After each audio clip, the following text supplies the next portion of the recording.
The biggest story in tennis right now surrounding world number one Novak Djokovic.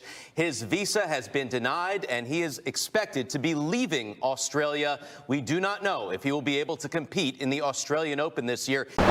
World tennis number one Novak Djokovic will mount a legal challenge to the last-minute rejection of his visa.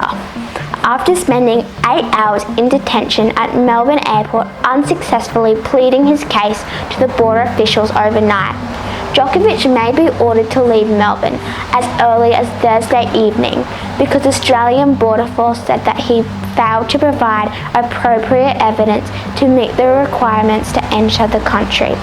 This evidence must be presented at the border by unvaccinated people. Vaccinated for medical reasons.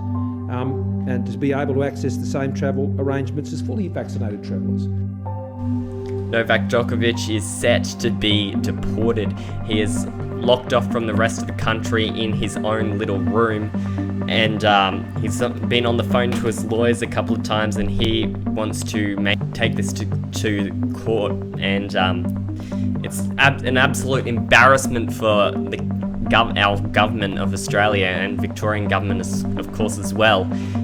He's flown all the way here. He thought he had the right pass. He came here and he's meant to be sent home back on the next flight. He's currently locked up in a room with 2 officers outside his door. His dad is telling people to take to the streets as well. And Melbourne Freedom Rally has just came out to say that they support Novak Djokovic in every step of the way, and they